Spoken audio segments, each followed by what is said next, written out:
Barakallahu feekum, jazakumullahu khairan. Sheikh mentioned that rhetorical speech, or those schools that use the speculative theology with regards to matters of aqidah, how they came about. Some people would mention that these schools dealt and used ilm-ul-kalaam to defend the Qur'an and the Sunnah, because the Sahaba radwanullah alayhim, they knew the Arabic language, so they did not require any other things to understand it.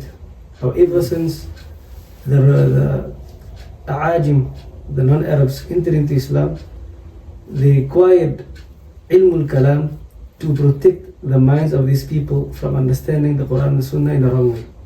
So, do we require anything else to understand the Quran and Sunnah correctly? We merely have to look at the scholars and the imams of Kalam to see that ilm-ul-kalaam cannot protect the minds. It is as some of the Salaf said, there are no people that are more in doubt at the time of death than the people of Kalam. One of the imams, Fakhr al-Razi, you know, the imam of the Asha'irah.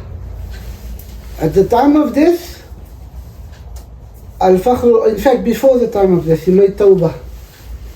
He repented to Allah subhanahu wa ta'ala from Kalam. He said, if the people knew where this took me, and if I knew where this took me, I would have never looked into Kalam. Imam al-Ghazali the same. They don't tell the people this. They tell the people, oh, this was our Imam, this was our Sheikh, this was our scholar. See, that scholar was the Ash'ari. They don't say he made tawbah from it. Huh? How do you say the man was Ash'ari if the man made tawbah from it? It's not even permissible to ascribe to a person something from which he made tawbah. If a man makes a sin and he makes tawbah from it, it is haram for you to call him by that sin that he did. Here you have this great Imam that they respect so much, he makes tawbah from this which they are upon, and they still ascribe him to his old way. This is their disrespect for the Imam. This is their fanaticism to their schools. This shows that their minds was never protected by Kalam. The Qur'an and Sunnah has always sufficed to protect the Qur'an and the Sunnah.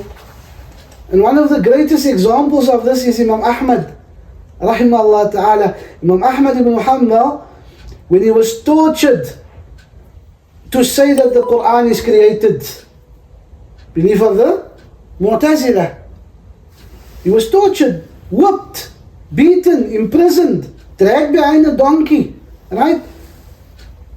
Then they come, oh Ahmad, oh Abu Abdullah, say something.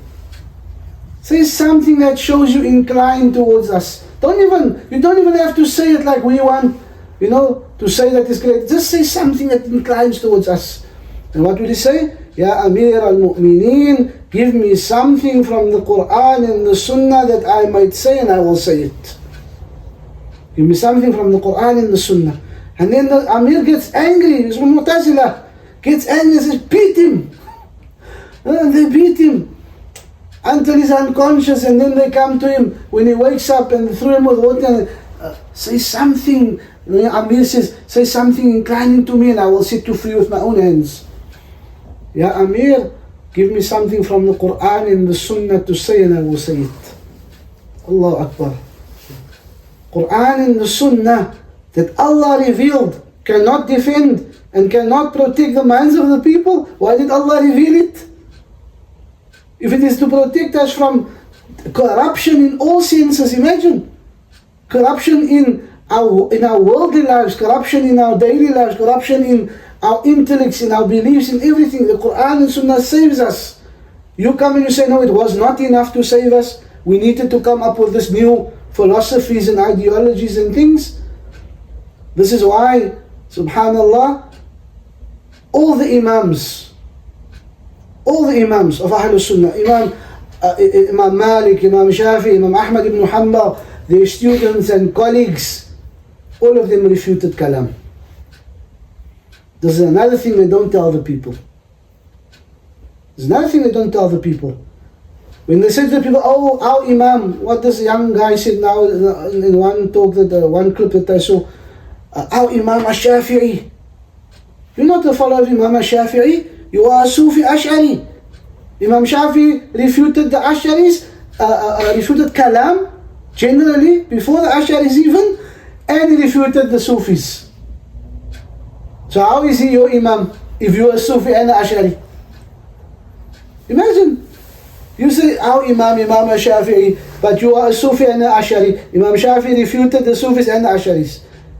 Imam Shafi'i said, my hukmi fi Ahlul Kalam, my ruling regarding Ahlul Kalam is a yutaf, is that they be taken, they be marched fil aswaqi, through the marketplaces. They must be marched through the marketplaces, and they must be beaten all the way. It must be hit, people must see how they get beaten. And it must be said, this is the jaza, this is the recompense of one who leaves the book of Allah Tabaraka wa Ta'ala and delves into ilm-ul-kalaam. Leaves the book of Allah. Leaves to say what Allah said, and then he speculates with his own intellect, oh no, it's this and it's this, and Allah is this and Allah is not that, and there's the book of Allah. Allah has told us who He is. You know, subhanallah. So this claim that they make that ilm-ul-kalaam was formulated to defend the aqidah of the Muslims, wallah, this is a false claim, because neither Imam Shafi needed it, neither Imam Abu Hanifa needed it, neither Imam Malik needed it, neither Imam Ahmad ibn Hanbal needed it. And in fact, when Abu Hassan al-Ash'ari was still upon his kullabiyya ways, the students of Imam Ahmad ibn Hanbal, they refuted him. They refuted him. And in the first centuries of Islam, up until up until the Ash'aris gained fame and gained favor of the rulers, until before that, in Baghdad, history shows that the Ash'ira would be refuted from the manabir. The Ash'aris were refuted from the pulpits. They were refuted from the pulpits. They would be spoken against by the scholars and the imams of the deen. They were not, like they say today, what? They're the mainstream. They were not the mainstream. Ahlul Sunnah wal Jama'ah is the mainstream. They became the mainstream of innovation at a later stage.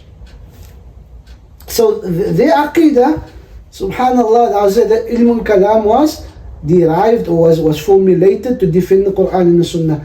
What you are saying is that the Qur'an and the Sunnah is not enough to defend the Qur'an and the Sunnah. Just imagine, how did Sahaba defend the Qur'an and the Sunnah? Your arguments is exactly what came before. They have no new arguments. And then when they come to the philosophers' arguments, then they are philosophizing against the philosophies of the philosophers.